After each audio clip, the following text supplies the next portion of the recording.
particularly today, I think of the ancestors. We are here because they persevered. Their stories, our stories, are everywhere, in the air we breathe and the land we walk on. We tell those stories because Native American history is American history. President Biden has been a champion for Indian country, committed to doing what is right for our people. It is the honor of my lifetime to serve a president and an administration that truly sees Indigenous people and has worked tirelessly to address the issues in Indian country that have long been underfunded and outright ignored. From infrastructure to education to the crisis of missing and murdered Indigenous peoples, Joe Biden has directed historic resources into the hands of tribal leaders who know best how to strengthen their communities.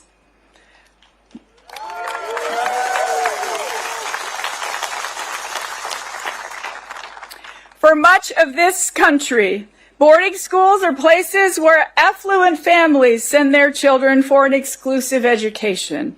For Indigenous peoples, they served as places of trauma and terror for more than 100 years. Tens of thousands of Indigenous children as young as 4 years old were taken from their families and communities and forced into boarding schools run by the U.S. government and religious institutions. These federal Indian boarding schools have impacted every Indigenous person I know. Some are survivors, some are descendants, but we all carry the trauma that these policies and these places inflicted. This is the first time in history that a United States Cabinet Secretary has shared the traumas of our past, and I acknowledge that this trauma was perpetrated by the agency that I now lead.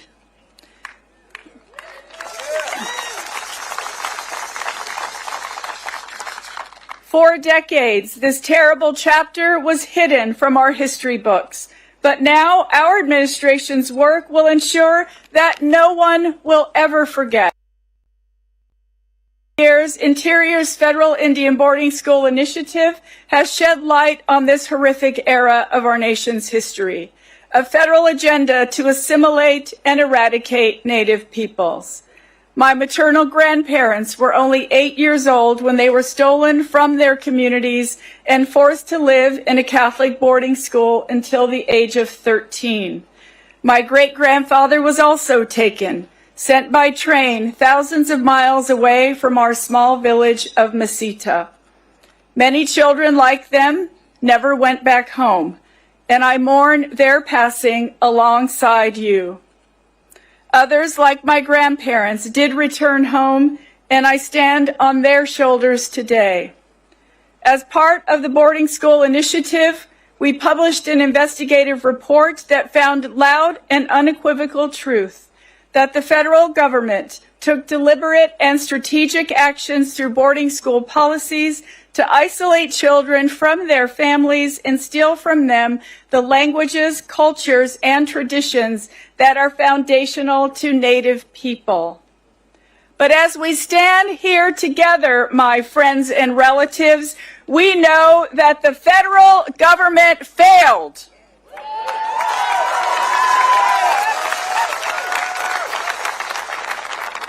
It failed to annihilate our languages, our traditions, our lifeways. It failed to destroy us because we persevered.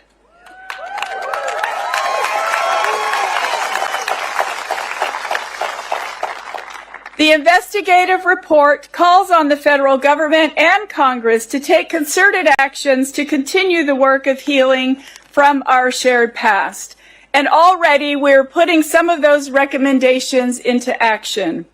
Through our interagency effort alongside the Departments of Education and Health and Human Services, we are investing in the preservation of Native languages.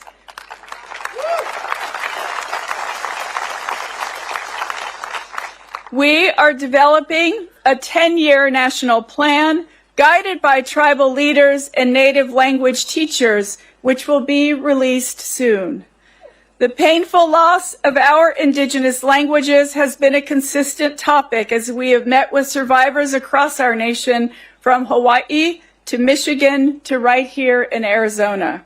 We are also continuing to ensure that our stories are told so that future generations will understand the impacts and intergenerational trauma caused by the boarding school policies. Assistant Secretary Brian Newland and I spent more than a year on what we called the Road to Healing, 12 visits to Indigenous communities, including Gila River, that allowed survivors and descendants to share their boarding school experiences and the aftermath those schools left behind. In collaboration with the National Native American Boarding School Healing Coalition and with support from the National Endowment for the Humanities and the Mellon Foundation, we are creating an oral collection of first-person narratives from boarding school survivors. We are finalizing agreements between the Department, the Smithsonian's National Museum of American History, and the Library of Congress to explore how those oral histories can best become part of upcoming and far-reaching educational resources, such as online, traveling, and long-term exhibitions that will share the history and legacy of the federal Indian boarding school system with the world.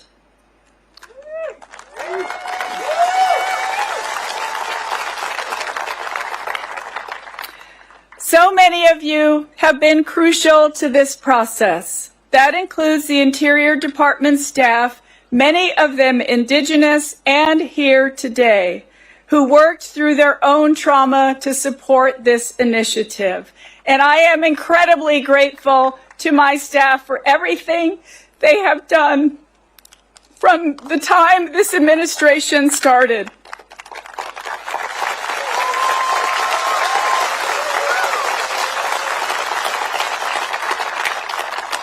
Today's event would not have happened without each and every one of you, without those who have spoken up, who have shared their pain, and who have been vocal in the face of injustice. Together, we have persevered. It means everything to be with you today and with our courageous president who recognizes the impact these policies have had on each of us. Today is a day for remembering, but it's also a day to celebrate our perseverance. In spite of everything that has happened, we are still here.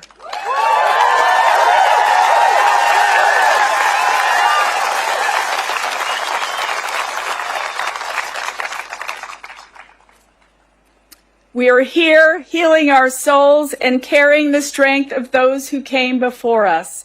We are still here in prayer and ceremony, and we are still here doing our best to speak our languages, even if our parents were afraid to teach us, because that's how we honor those who sacrificed so that we could all be here today. Indigenous peoples have always been here, and today we commit to our shared future.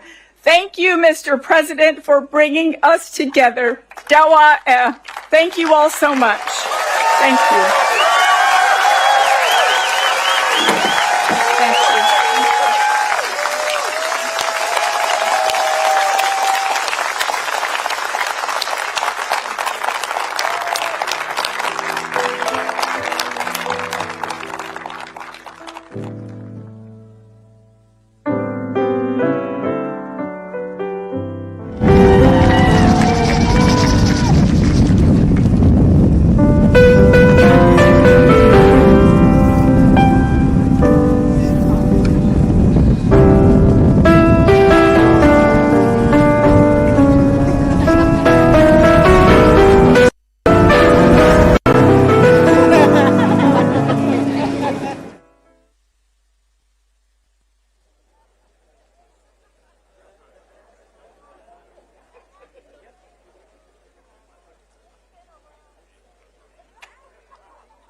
Please welcome President Joe Biden, accompanied by Governor Stephen Lewis.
I am Stephen Rowe Lewis, Governor of the Gila River Indian Community.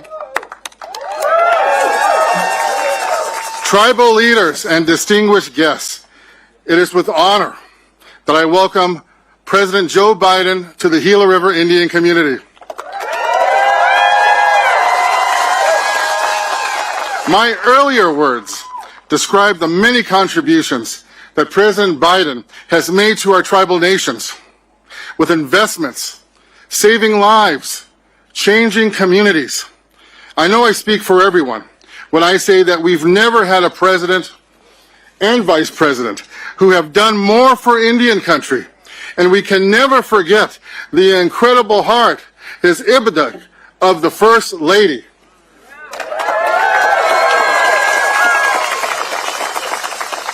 We are here today to acknowledge the past and to take the first difficult but necessary steps to begin the healing. Because today is as much about our future as it is our past.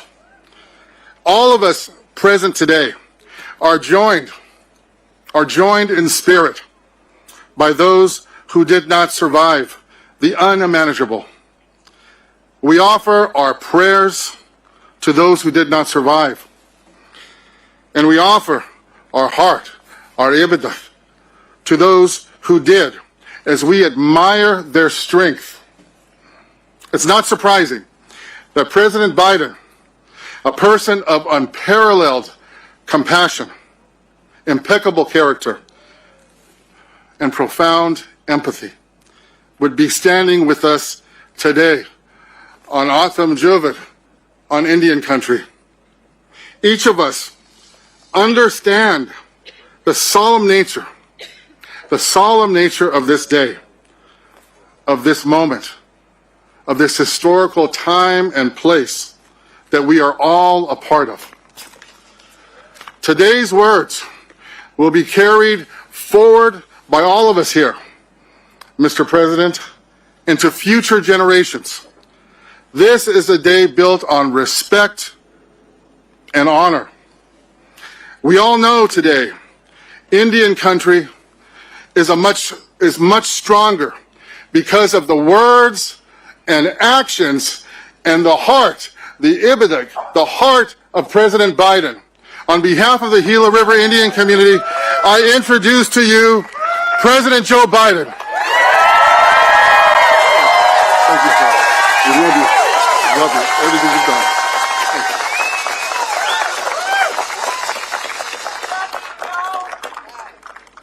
I'm Joe Biden. I'm Jill Biden's husband. Gov, thank you for the introduction. And to the Gila Indian River Community, nothing wrong with me, Gila River Indian Community for welcoming today. You know, I say this with all sincerity. This, to me, is one of the most consequential things I've ever had an opportunity to do in my whole career as President of the United States. It's an honor, a genuine honor to be in this special place on this special day. Thank you to Senator Mark Kelly, a great friend who also was married to an incredible woman who was my friend. Please have a seat, by the way. Congressman Greg Stanton. I saw Greg when I came in. He's over there somewhere. Greg, thank you. And I'm putting these glasses on because I'm having trouble seeing this. And all the elected leaders and the tribal community leaders for being here today. You know, I can't tell you what a special thanks I have for Deb Haaland, my Interior Secretary. I was determined. I made a commitment when I became president that have an administration that looked like America. Except you're America.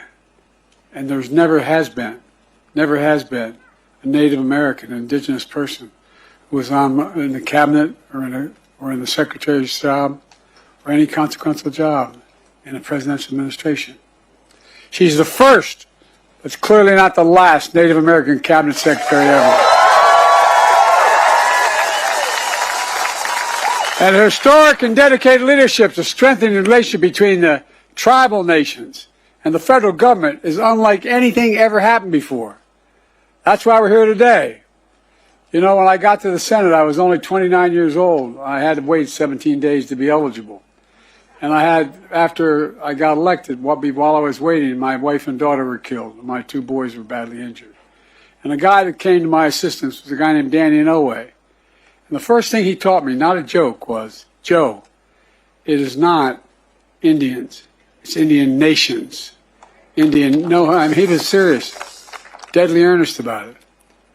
It's been 10 years since the sitting president came and visited Indian country. That's simply much too long. And that's why I'm here today, not only to fulfill my promise to be first president to visit Indian country, but more importantly, to right a wrong, to chart a new path toward a better future for us all. I'm also here today because, as I said, my wife Jill has been here 10 times in Indian country, literally. The First Lady sends her love and said, Joe, make sure you come home. Because every time she goes, she spent a lot of time, excuse me for saying this, the Navajo Nation. I'm worried. Every time she goes, I'm worried she's not coming home. I watched that beautiful performance just now and it moved me deeply. It's a reminder of everything Native people enjoy and employ. Sacred traditions, culture, passed down over thousands of years. Long before there was a United States, Native communities flourished on these lands. They practiced democratic government before we ever heard of it. Developed advanced agriculture. Contributed science, art, and culture. But eventually, the United States was established and began expanding, entering treaties with sovereign tribal nations. But as time moved on, respect for tribal sovereignty evaporated, was shattered, pushing Native people off their homelands, denying their humanity and their rights, targeting children to cut their connection to their ancestors and their inheritance and their heritage. At first, in the 1800s, the effort was voluntary, asking tribes to sell their children, to send their children away to vocational schools. But then the federal government mandated the removal of children from their families and tribes, launching what's called the Federal Indian Boarding School era. Over a 150-year span, 150 years, from the early 1800s to 1970, one of the most horrific chapters in American history. We should be ashamed. A chapter that most Americans don't know about. The vast majority don't even know about it. I was at my hotel today. I told the people, the hotel staff, they're leaving. I said, "Where do you go?" I told them. And so, "What are you doing?" I told them. They said they're natives here. They said, "I never knew that. I never knew that." Think of how many people don't know. As president, I believe it's important that we do know. You know, generations of Native children stolen, taken away to places they didn't know, with people they never met, who spoke a language they had never heard. Native communities silenced. Their children's laughter and play were gone. Children would arrive at schools, their clothes taken off, their hair that they were told was sacred was chopped off, their names literally erased, replaced by a number or an English name. One survivor later recounted her days when taken away. She said, quote, "My mother, standing on that sidewalk as we loaded into a green bus, I can see the image of my mom burned into my mind and my heart where she was crying." Another survivor described what it was like at the boarding school. I quote, "When I would talk in my tribal language, I would get hit. I lost my tongue. They beat me every day. Children abused, emotionally, physically, and sexually abused. Forced into hard labor. Some put up for adoption without the consent of their birth parents. Some left for dead in unmarked graves.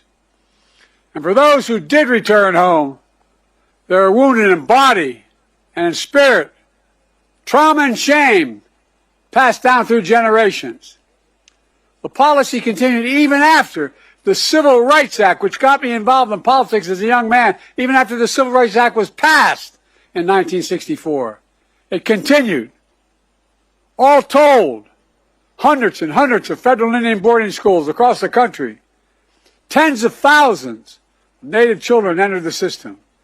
Nearly 1,000 documented Native child deaths, though the real number is likely to be much, much higher.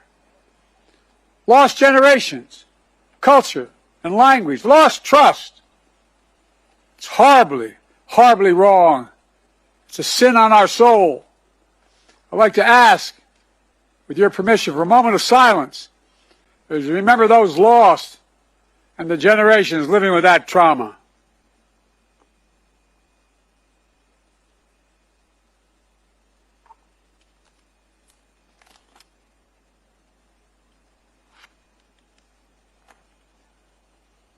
After 150 years, the United States government eventually stopped the program. But the federal government has never formally apologized for what happened until today. I formally apologize as President of the United States of America for what we did. I formally apologize. And it's long overdue. At a tribal school in Arizona, a community full of tradition and culture, and joined by survivors and descendants to do just that. Apologize, rewrite the history book correctly. I have a solemn responsibility to be the first president to formally apologize to the Native peoples. Native Americans, Native Hawaiians, Native Alaskans, and federal Indian boarding schools. It's long overdue. Quite frankly, there's no excuse that this apology took 50 years to make. The federal Indian boarding school policy, the pain it has caused, will always be a significant mark of shame, a blot on American history. For too long, this all happened with virtually no public attention, not written about in our history books, not taught in our schools. Let her talk. Let her talk.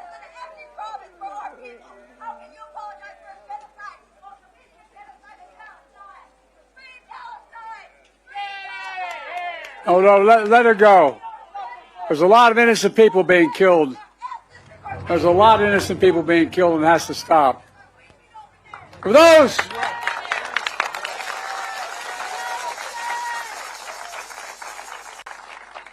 those who went through this period, it was too painful to speak of. For a nation, it was too shameful to acknowledge. But just because history is silent doesn't mean it didn't take place. It did take place. While darkness can hide much, it erases nothing. It erases nothing. Some injustices are heinous, horrific, and grievous. They can't be buried, no matter how hard people try. As I've said throughout my presidency, we must know the good, the bad, the truth of who we are as a nation. That's what great nations do. We're a great nation. We're the greatest of nations. We do not erase history. We make history. We learn from history. And we remember so we can heal as a nation. It takes remembering. This formal apology is a culmination of decades of work by so many courageous people, many of whom are here today. Survivors and descendants, allies and advocates, like the nation's Native American Boarding School Healing Coalition. And all of you are part of that. Stand up. Stand up.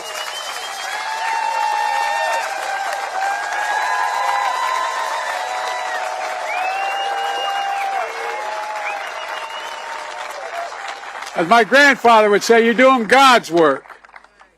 Another courageous leader who spent decades shining a light on this dark chapter. And leaders like Secretary Howland, whose grandparents were children at one of those boarding schools. U.S. Interior Department, the same department that long ago oversaw federal Indian boarding schools. Guess what? The extensive work on the breaking ground has happened with her. It's appropriate that she is bringing an end to what that very agency did. Groundbreaking report. Documenting what happened. We owe it to all of you across Indian country the truth. Truth must be told. The truth must be heard all across America. But this official policy is only one step toward and forward from the shadows of failed policies of the past. That's why I've committed to working with indigenous communities across the country to write a new and better chapter in our history, to honor the solemn promise the United States made to tribal nations to fulfill our federal trust and treaty obligations. It's long, long, long overdue.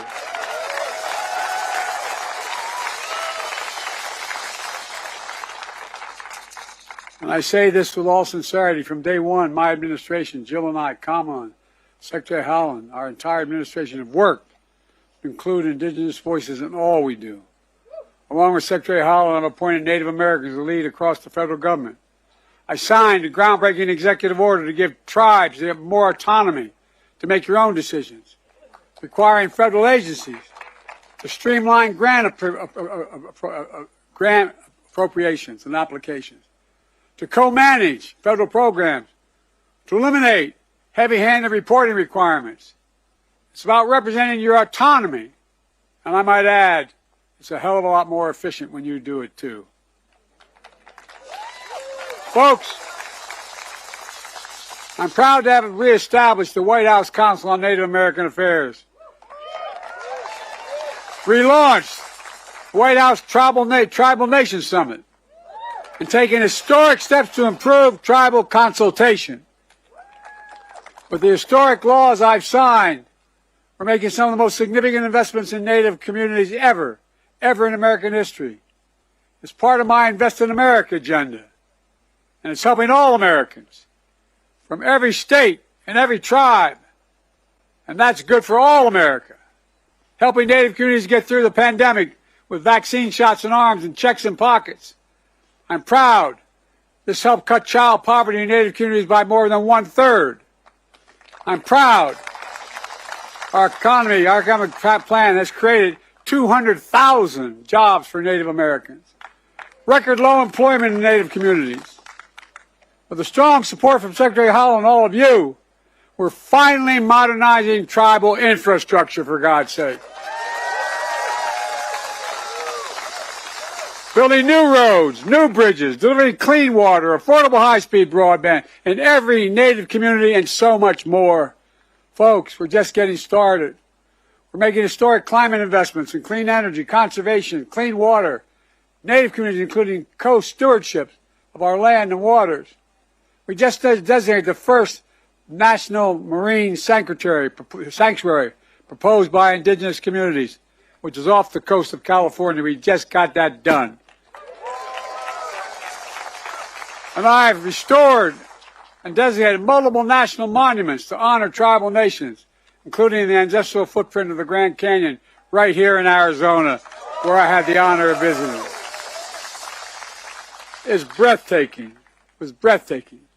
I secured the first ever advanced funding for Indian health services, so tribal hospitals can plan ahead, order supplies, hire doctors, and know that the money will be there. We're also preserving ancestral tribal homelands, restoring salmon and other native fish, recognizing the value of indigenous knowledge and languages, especially those damaged in the boarding school era. In fact, my administration was proud to defend the Indian Child Welfare Act. An act that was passed in 1970 in no small part to remedy the harms of 150 years of taking Native children away from their families. But, as you all know, that act was challenged just a few years ago in the summer of 2023. Those who opposed us challenged on the ground that Native families should not have priority over everyone else in adopting Native children. Well, I took that all the way to the Supreme Court, and we won. We won.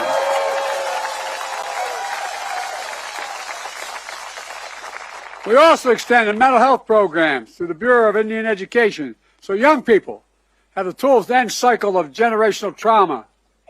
As an educator, this is something Jill cares deeply about, my wife, just as she traveled across Native communities to increase access to health care and so much more, including helping open the first cancer cure center in Navajo Nation. More to do, a lot more to do. By the way, the infrastructure bill is over $1 trillion.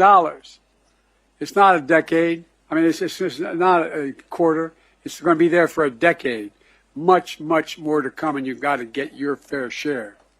By authorizing the Violence Against Women Act, an act that I took great pains in writing 30 years ago, we also reaffirmed tribal sovereignty, expanded tribal jurisdiction in cases where outside predators harm members of your nation. And as we mark Native American History Month in November, this November, we recognize the contributions of indigenous people to American history. You are the first Americans. I might add, you're among the most patriotic Americans. Oh, that's a fact. The whole America should know, all Americans should know, indigenous people volunteer to serve in the United States military 5 times more than any other single group. 5 times. 5. Many having paid the ultimate sacrifice in every war since our founding. To all of you, thank you.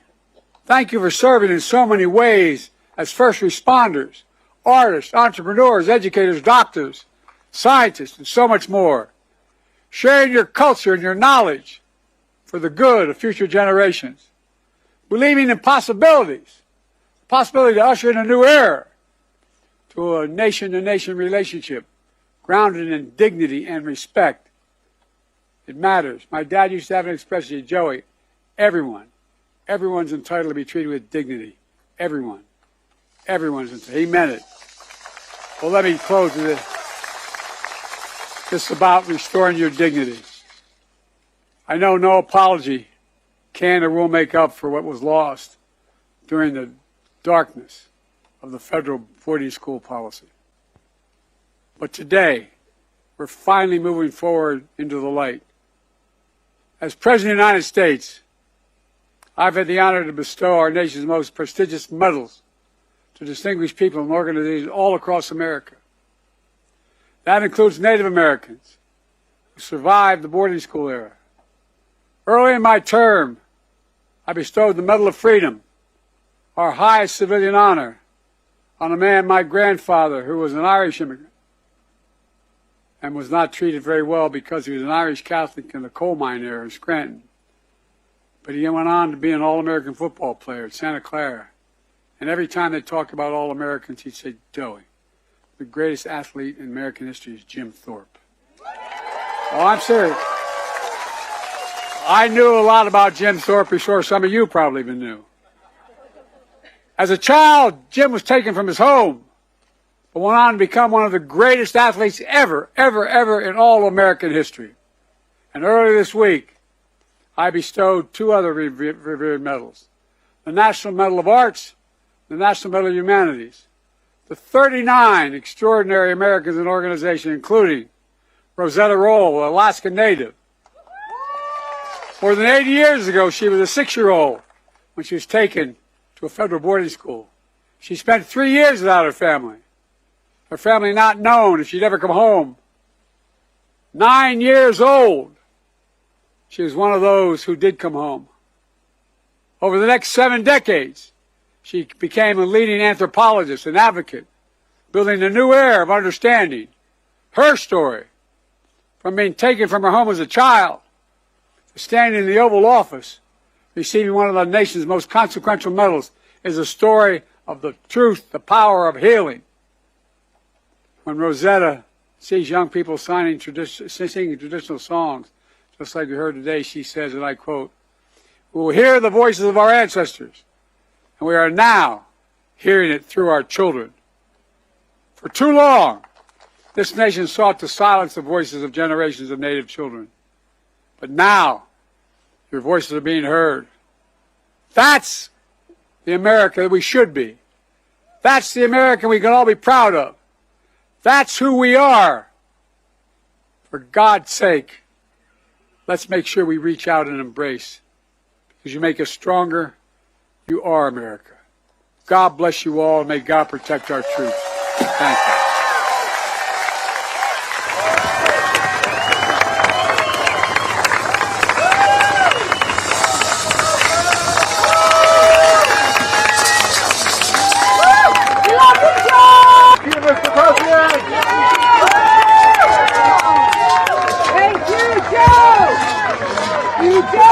Thank you, Joe! Thank you, Joe! Thank you, Joe! Thank you, Joe! Thank you, Joe! Thank you, Joe! Thank you, Joe! Thank you, Joe!